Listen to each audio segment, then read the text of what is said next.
Hello, and welcome to the Mindful in Minutes podcast, a guided meditations podcast brought to you by Yoga for You. I'm Kelly, and today I'll be leading you through your meditation. So go ahead and get comfortable, settle in, and enjoy your meditation practice.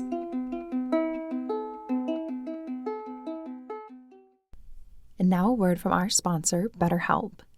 So we all know that meditation is such a great way to take care of your mind, but so is therapy. And I have talked about therapy a lot on this podcast. I think it is so helpful. It is so useful. I think that we are so good at, going in for regular checkups for our body and for our physical health. And this is just a wonderful way to take care of your mental and emotional health. And that therapy is something that you can do not just when you're struggling, but also when things are going really, really well. That was something that I really changed my perspective on, is that, I can really do the work when things are going well and I'm not necessarily actively working through something, but I can kind of continue on my progress and do some of that deep work because everything else is kind of running smoothly at the time. And one of my favorite ways to get therapy is through BetterHelp. So BetterHelp is online therapy that offers video, phone, and even live chat only therapy sessions. So you don't have to see anyone on camera if you don't want to. I like to keep my camera off personally. And plus, it's much more affordable than in-person therapy, which we love. And it is quick. You can be matched with a therapist in under 48 hours. And I highly recommend BetterHelp, you guys. You've got to try it. And right now, our listeners get 10% off their first month at betterhelp.com/minutes. That's betterhelp.com/minutes. Hello, everyone.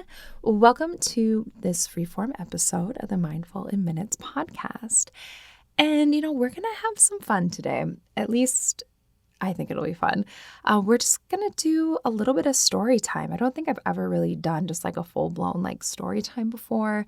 But these are the stories that basically, I don't know, I share them often on retreats when we're just hanging out and sitting around the dinner table, or, if I'm going for a walk with someone. It's just stories that I have. So I think maybe I'll call this episode My Meditation Stories or Meditation Story Time. We'll see. And I thought that, we could just dive into the unexplainable, the fun, the quirky, the weird, the creepy. I don't know where we'll go. I'm not sure where we'll go here. I have a list of some of the most profound experiences I've ever had in meditation, and I'm just going to tell those stories. So one announcement today is next weekend, if you're listening as this is released, it's next weekend, August 14th of 2022. I will be doing a virtual retreat, and I would love to have you there. I try to do these once a quarter. They're so fun.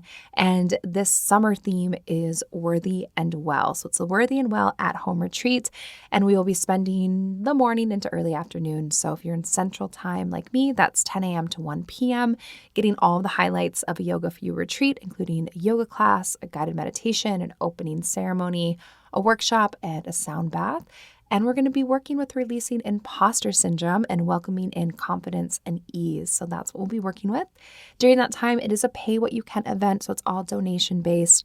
It is open to all levels. And if you can't make it live, there will be a replay available for you. Plus, I will be giving away one free private session to someone who signs up. So I'll put the link in the show notes. It's also on the website, yogaforyouonline.com. And I would love to see you there. It'd be such a fun way to spend some time together. That's it. That's my only announcement. Let's see here. Where should we begin? I just really briefly wrote down these notes.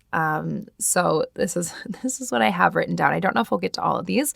I have the time I channeled a retreater's deceased grandfather, the time my soul was healed from a pair of moonstone hands, parentheses, Alma, the time I went to the ER after cutting my hand from a peach and it healed too quickly, the time my entire perspective on life changed during meditation and then I got the giggles. Let's see, the time my soul baby came to me in a meditation and lied to me. And then there's one more on here, but I don't, that's not, this last one here is not really a meditation story. So we're not going to, I don't know if we'll get to all of these. We'll just kind of see what happens here. So let's see. Where should we begin? I think we started off with a bang. Why not start with the time during meditation? I think I may have unintentionally channeled a retreater's deceased grandfather. So before I dive into this, I know that sounds a little wild. And let me tell you, these stories, they are wild. 99% of the time, for me at least, meditation is quite ordinary. And that's one of the things that I like about it. It is very simple. It's a wonderful way for me to return to my center, to stay grounded. I don't know if I can't, never say never, but I don't often have experiences like these. That's why after all of these years of practicing meditation and teaching it, I have, maybe these 5 kind of big, like wild stories after all of these years. And people ask me all the time, they'll have an experience during meditation or during yoga nidra or a sound bath. And they'll always ask, is this quote normal? Or is it normal that I did this? Or I had this experience, like, is that normal? There really is no normal when you're working with the mind, you're working with your heart, you're working with just your unique journey and walking your path. There really is no normal. And if you personally have ever been with me and asked me this question, I've probably given you a very similar answer of like, there really is no normal. There's things that are maybe more common or that I hear about more frequently than others, but there is nothing, like, you would really have to say something pretty wild and pretty out there for me to be like, whoa, I've never heard that before. Oh my gosh, I've never heard anyone, have an experience like that. And I don't think that it's anything that should be scary or, people shouldn't meditate because they're worried they'll have like some wild experience. And like I said, I don't do a lot of meditation. I certainly don't with my, students or anything like that where, we try to kind of go into more of the woo-woo realm. Sometimes I dabble in that for, my own personal exploration and practice. But for the most part, actually, I think all of these stories that I'm going to tell, it was 100% like just an interesting experience that happened to me, and I had no intentions. I wasn't even dabbling in the woo-woo at this point. And I just thought it would be kind of fun to share these stories and have some story time, because this comes up a lot. Like when, with my students, it's not that they're secrets. It's just, I don't know. I think that what happens in your meditation is your own experience, and you get to do with that experience what you want. So, and I don't know, after almost 5 years of doing this podcast, I, feel like why not have the first story time ever in nearly 5 years, which I don't know. I've kind of been, if anyone has any great ideas, tell me. This is not related to story time, but I want to do something really fun for the 5-year birthday / anniversary of the podcast. It's going to be in October. And, please don't everyone send me an email being like, free retreats for everyone. Trust me, if I could, I absolutely would. But if anyone has any fun ideas for things that we can do for the 5-year birthday, I'd love to hear it. I want to do something really fun, because that's special. 5? If this podcast was a child, it'd be like going to kindergarten. Oh, that is wild. Okay, let's dive in with a bang. The time I unintentionally channeled a retreater's deceased grandfather. Also, if this retreater is listening, you know that I have so much love for you. I am not going to give any details with any of these stories. If they involve anyone else, I'm going to keep it so vague for those people, because, that's their story to tell. I'm just going to tell my part of the story.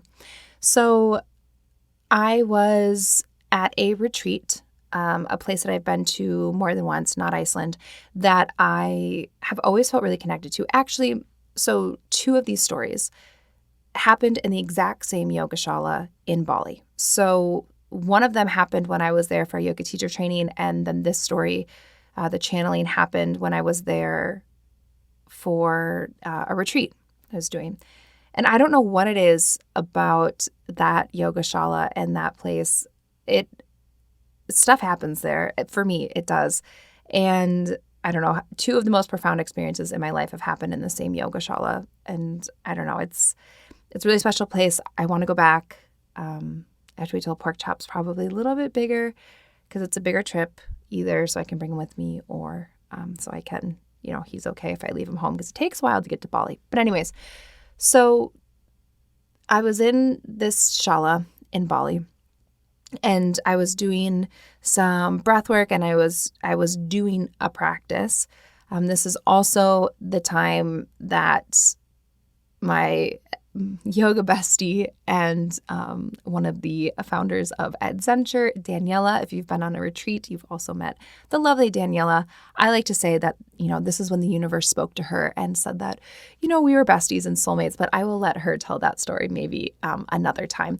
But while she was apparently having the secrets of the universe unlocked, and the universe was telling her that we were soulmates and we were best friends, which, I already knew that. But while she was having that experience, I was doing this breathing and I was meditating, and I all of a sudden just felt like I heard this voice, and it was very clear and very calm, very comforting. It was like a man's voice, like an older gentleman's voice. I don't know how else to describe it.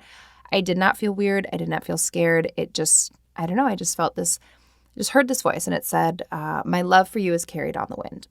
So I heard this, and then I instantly I didn't understand it, but I just had this huge wave of like emotion, but like gratitude. And it was just like, I don't know, it was like someone had just told me the most beautiful, loving thing. And I was like, oh, and at the time, I had no idea what this voice was. I was like, God, is that you? Or I was just like, what is I didn't know what was happening, but it felt nice, and it was a very loving message. And I first interpreted it as, the universe or whatever you believe in was saying like, hey, when when the wind blows, that's me giving you a hug, or that's me loving you.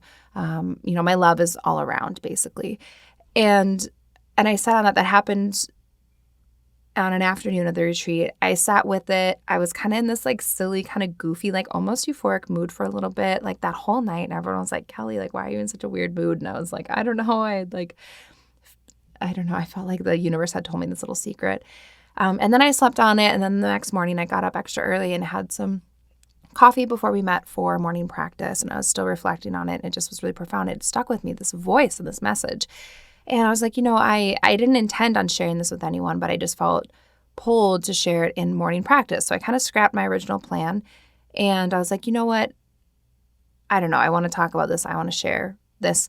And so we went down for morning practice early in the morning, and I just told them this story. And I said, you guys were like, why are you in such a strange mood, Kelly?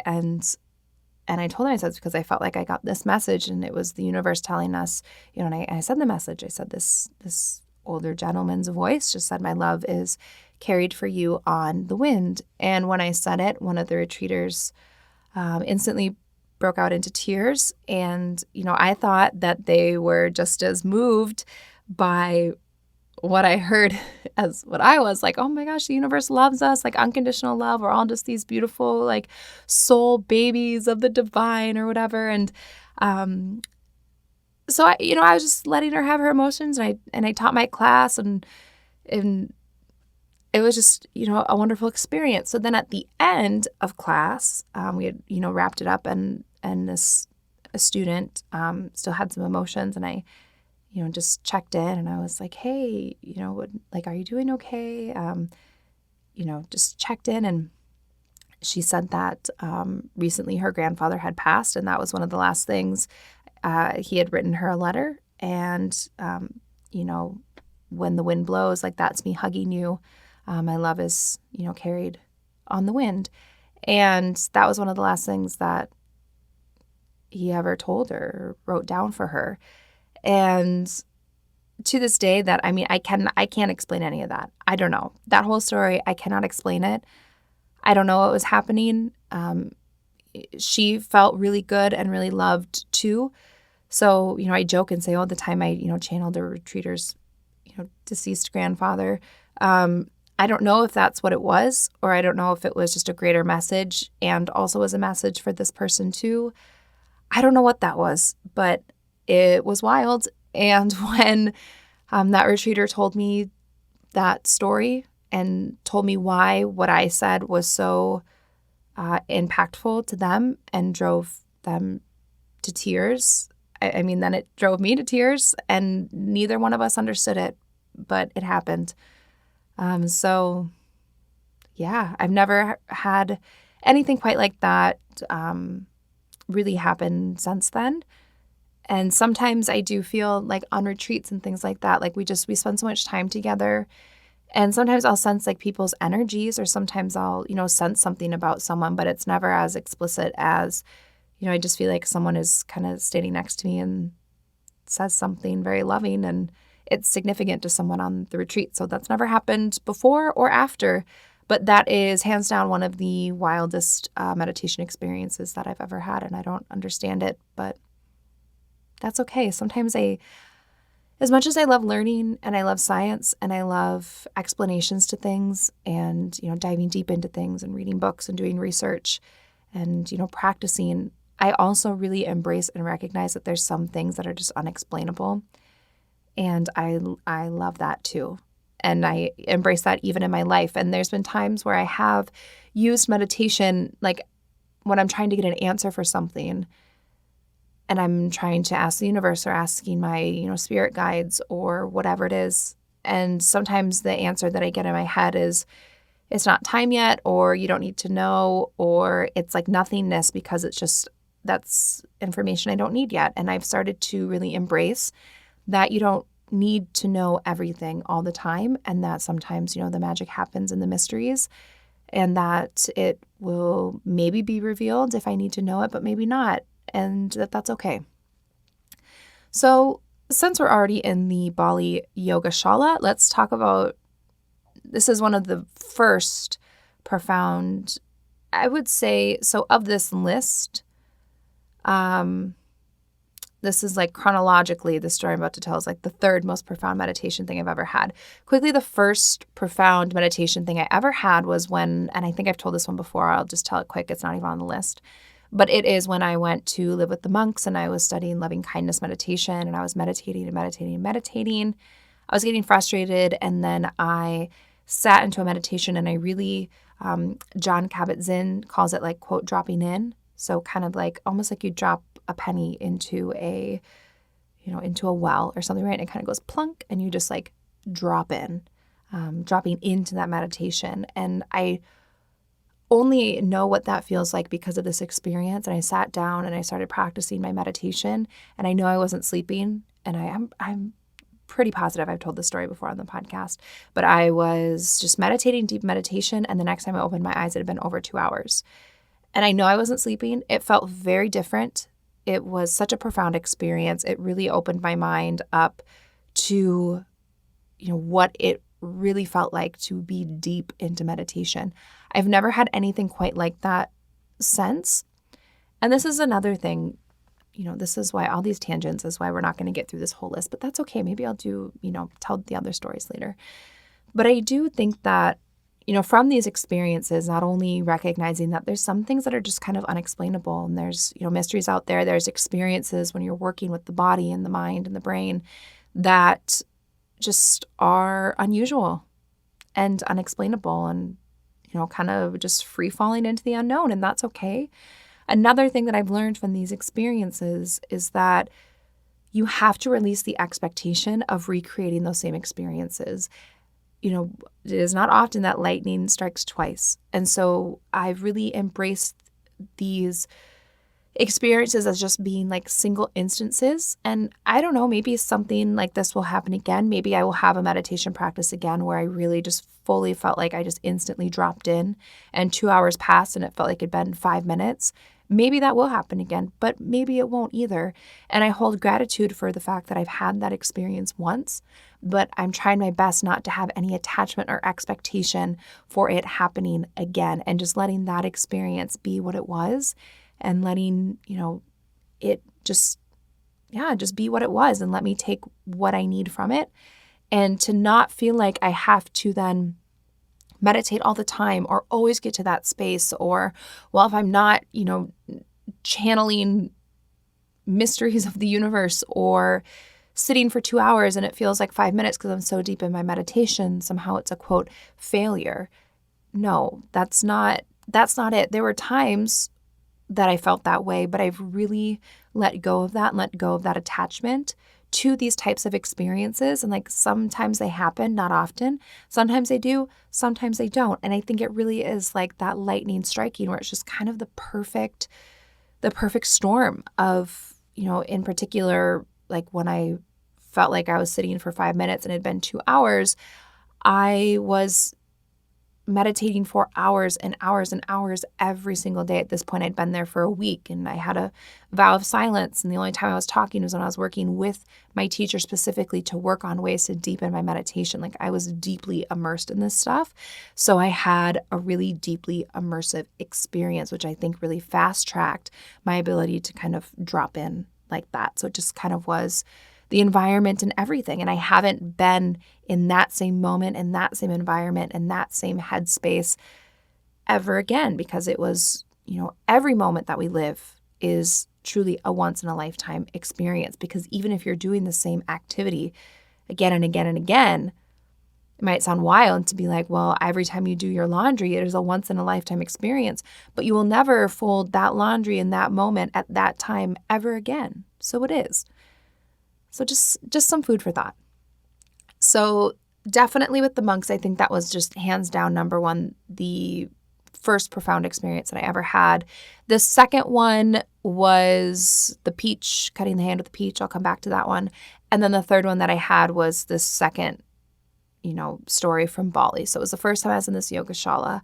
I was there doing a 300-hour teacher training. I was there for about 5 or 6 weeks. And we would do these 3-hour morning practices. It wasn't, necessarily my favorite. We weren't supposed to eat food or drink coffee before these practices, and that was hard for me. And they were very early. I think they started at 5 or 6, maybe 6. I think we did 6 to 9, so that's not like too early, I guess. But that's a long time to go without any food or coffee. And we would do these 3-hour practices. They would end with long shavasanas, and then we'd get up from our shavasana, and then we would do meditation.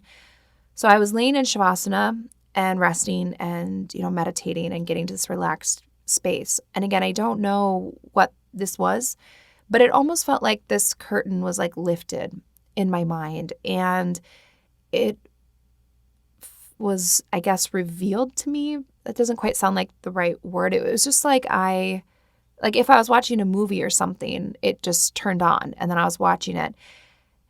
And without getting, into the details, because the actual content of it is deeply personal that I want to keep private for myself and those involved. But it was shown to me that some of the deepest moments of suffering and pain and emotional hardship in my life happened for a reason. And it showed me how they were, in a way, a blessing in disguise. Not to take away from the fact that some of these things were tragic and horrible and incredibly hard, but it just kind of was revealed to me that, like, the purpose and why I went through those things and what I've gained since then. And it just hit me like a ton of bricks. And first I just started like crying because something that I had held on to so deeply of like kind of a why me, or why would, this happen to me thing, mentality, I guess. I just burst into tears because it was like, oh, this is why me.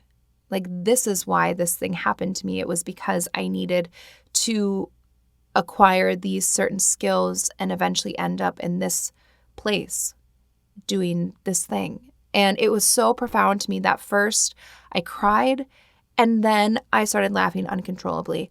And I had heard people say before that when you have an emotional release, it could be tears. I've heard it could be hiccups, and I heard it could be the giggles. And I thought, well, I've witnessed a lot of emotional releases on retreats and classes. It's usually tears, or maybe sometimes, kind of a physical thing. I'd never seen a giggle emotional release until all of a sudden I was inappropriately giggling in shavasana and meditation uncontrollably. Like, I don't know, it wasn't like a maniacal cackle. It's like, when you're with like your best friend and then you start laughing, and then it's like you can't stop laughing, and like no one's even saying anything, but like all of a sudden you make eye contact, and then you just like die laughing again for no reason, even though the funny thing passed. It's like that kind of where it's just like, it's just so funny for no reason. And I'm telling you, the content of what was revealed to me, it was not that funny. Like, it was heavy. It was like, I wasn't laughing like, haha, hysterical. It just, I don't know. I just started giggling, and it seemed wildly inappropriate. Like I was laughing at the teacher. I wasn't. I had to kind of explain myself a little bit after the fact. I removed myself from the class, but I don't know. It just, all of a sudden, when I thought, why me, or why would this happen in my life? Why would I have to live through this thing? And I was meditating and I got the answer. Even if it was a rhetorical question I was asking, it was like, this was why. And it was so profound and so moving and beautiful. I started crying. And then once the tears were over, then I don't know, I got the giggles, and it lasted for a while, and I just had to remove myself and kind of let the dust settle, and then come back and, talk to my teacher and explain to them that I was not trying to be rude. But that was the first profound experience I had in that shala. And then, I don't know, maybe I was channeling the second time. I have no idea. We're going to take a quick break from these stories to talk about Inside Tracker. Now, I love Inside Tracker. You guys have heard me talk about them before. I'm going to keep talking about them because they are great. Now, Inside Tracker was created by leading scientists in aging genetics and biometrics. Inside Tracker is a way to analyze your blood DNA and fitness tracking data to identify where you're optimized and where you are not. So I recently got an ultimate plan done. I got like a retest, and I found that my vitamin D and my iron were actually lower than they were supposed to be, which is something that could be contributing to the fatigue that I have been experiencing lately. And I didn't know that. And now I can start making some adjustments, because with Inside Tracker, you'll get a daily action plan with personalized guidance on the right exercises, nutrition, and supplements. So for me, that's adding some extra iron and vitamin D. And you also now can connect your Inside Tracker with Fitbit or Garmin, which is really cool to get real-time like recovery information. It's kind of like having your own personal trainer and nutritionist in your pocket. And right now, for a limited time, you can get 20% off the entire Inside Tracker store. Just go to insidetracker.com/MIM. That's insidetracker.com/MIM. This one, actually, I can explain a little bit, and I will explain a little bit, but basically what happened, I won't get too graphic. I was, cutting some fruit, and I had cut a part of my hand. Again, I don't want to, make anyone queasy. It was serious enough where I ended up in the ER. Is one of those I like immediately did it and was like, oh my gosh, I need to go to the ER. So I went, and I didn't get stitches. They glued my skin back together, which I'd never heard of, like skin glue. I was like, oh, you're going to glue it? But apparently that's a common thing. So I did that, and then had it all wrapped up, and I had my hand, it was my left hand, kind of all, bandaged up and looking all sorts of wild. So what I did was, and this was something that I learned way back when my mom had breast cancer, I remember reading something about how meditation can help you heal your body. So people who focus on that particular area. And this is something that I want to do a freeform episode on. Maybe later this month I'll do it.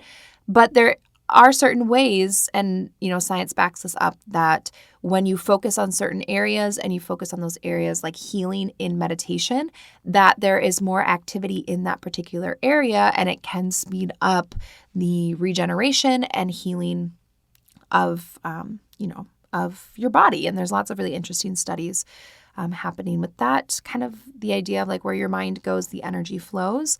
But it's very much like if you meditate on something. So for me, what I did was I had cut my hand. I knew kind of what that cut looked like, where it was, and I would quiet my mind. I would meditate. And when I was meditating, I would visualize my hand healing. So I would watch the cells regenerating, kind of the, tissue regenerating and healing. And I had to go back after like a week to get it looked at to make sure that it was, doing okay. And when I went there and they, took off all of my bandages and everything and looked at it, the nurse was like, oh, how, she was like, when, she checked the chart. She's like, when did you cut this? And I was like, oh, a week ago. She was like, are you sure? I was like, yep, pretty sure. I was there and, it was not pleasant. And she just remarked on how it looked it just was way farther in healing, way more advanced in the healing than it should have been. And I very firmly believe that it was because I was meditating and I was focusing specifically on healing that part of my area.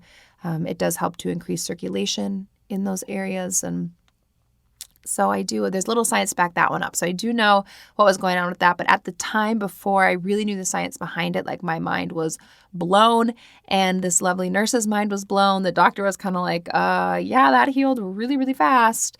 And I like that story because I just think we have such power. And I'm not saying that, you shouldn't like go see doctors. That's not it at all. But I think that, your mind is so powerful and your thoughts are so powerful, and it can have such a powerful impact on healing. And science backs up this fact that having a positive mindset and, meditating on particular areas that you're trying to heal, like these things can benefit your body. And what you focus on in your mind can be reflected like physically, whether it's in healing or other ways. So just a quick little story. That was the second most profound thing. So in chronological order, it has gone the time with the monks, the cutting my hand and healing, then going to Bali and like realizing that some of the biggest pain and suffering points of my life helped me become the person that I am in specific ways. And then I think, looking at this list, I think the next, I can't quite remember whether the time my soul was healed, I can't remember if that was before or after Bali the second time. It was around the same time. So I was practicing some meditation. We'll go there next. I was practicing some meditation. This one was just a couple of years ago because I remember I was in my apartment in Minneapolis. So that, would have been maybe 2 years ago. And sorry, I was having a really rough time. And I was tired. I was run down. I didn't really know what it was. And I was meditating, and I was kind of meditating and reflecting and being like, what's going on with me? And it just became apparent to me that my soul was like run down and kind of broken. Like I had this image of like my soul, and it kind of had this like crack in it, like it was broken. I was like, oh my gosh, well, I don't want that. I don't want a broken soul. And I asked for help. And this is something that, asking for help can be a beautiful, wonderful thing, whether you're asking for help. I was at Trader Joe's I was at Trader Joe's yesterday, actually, and pork chop was just so wild and out of control. And, someone asked if they could just give me a hand. And usually I'd be like, oh, no, I'm good. I'm okay. But I did need help in that moment. So I was like, yeah, I thank you. I could use a hand. And I think that, asking for help, it's not a sign of weakness. I think sometimes we're taught that it is. But it's not just, you can ask for help in Trader Joe's. You can also ask for help when you're meditating and you feel like your soul is run down and you need someone to give you a hand with that. So, and again, this is a very unexplainable one. I saw this image of my soul kind of being broken. And I said, okay. And this is really how I said it. I was like, is there anyone out there that can help me with this? I don't really know how to heal a soul. And then I saw this broken soul, and I saw these pair of hands, and they looked like moonstone or like mother of pearl, kind of that like iridescent, like opalescent color. And it was like they're almost like moonstone, like actual stone kind of hands, in a way that were very like, light and iridescent. And they just came, and these hands rested on my soul. And this moonstone color went all around my soul, healed it. And then I didn't see anything else, just the hands. And then they left. And I was like, wow. And it was unexplainable. I'm still meditating. I just go, I thank you. Who do I have to thank? And the word Alma, or the name Alma, came into my mind. I was like, well, that's interesting. Alma. And I was like, oh, okay, well, thanks, Alma. Like, thanks for the soul healing. That, thank you. And I ended my meditation practice. And later on, I Googled it. I Googled, like, what does the name Alma mean? And I'm not kidding. I Googled it and it said, like, Alma means, like, one who heals the soul. And I was just like, and I was like, wait a minute. And my mind was blown. I'd never, like, I don't really know. Since then, I've met an Alma and she's lovely. But yeah, I don't know. I felt broken. My soul felt broken. I was run down. I asked for help. It came to me in the form of Alma, whatever or whoever Alma is. And I, since then, have, if I need help with some healing, especially emotional healing, I, ask for that same help. And I've found that, if I have good intentions and I need help and I ask, it'll come. And that, to me, that experience, it wasn't scary. It wasn't, it was a little, I was going to say it wasn't weird. It was a little weird, but it was comforting to me and it helped. And I can't explain it, but I'm glad that it happened. So that is that one. I think that might be I think I'm going to save this whole baby story. Well, no, maybe I'll tell it. I'll tell it really quick. I was meditating when I was ready to become a mother. And and this is something I'll probably share over on the Meditation Mama feed. So if this applies to you specifically, I've gotten a few requests for it, for like meditations for like fertility, or, when you're growing a family. So I was doing a meditation called the Soul Baby Meditation, which it's out there. It's woo-woo. It's kind of this idea of like, you're doing a meditation to kind of prepare yourself, but also to kind of put out there into the universe to your, soul babies that, you're ready, and you can kind of like call them in and be like, hey, like, mom's ready. You can come in, it's more complex than this, but basically it's just a way that you can meditate and, tell the universe out there, tell the souls of your future children that like you're ready to step into that role, and you welcome them with open arms. So I'm doing this soul baby meditation and I'm doing the whole thing. It's, taking a while. And I do think I'll do a guided soul baby meditation over on Meditation Mama one of these days, not on this feed. Because a lot of you would be like, is Kelly okay? Why did we go for falling asleep and now all of a sudden we're doing soul babies? But I was doing this meditation for myself personally when I decided that I wanted to start trying to have a child. And I had this child come to me, and I'm not going to share too many details, mostly because it wasn't Pork Chop, the child that came to me. And it was a girl. That's all. It was a baby girl. And I thought for sure, I was like, oh my gosh, like this is it. This is going to be, I was like, oh, this is this was it. And so I was convinced for quite a while. This is actually why Pork Chop was called Pork Chop, because I was like, oh, well, obviously like this baby is a girl, because I did this meditation. I welcomed in my soul baby via meditation, and this baby girl came to me.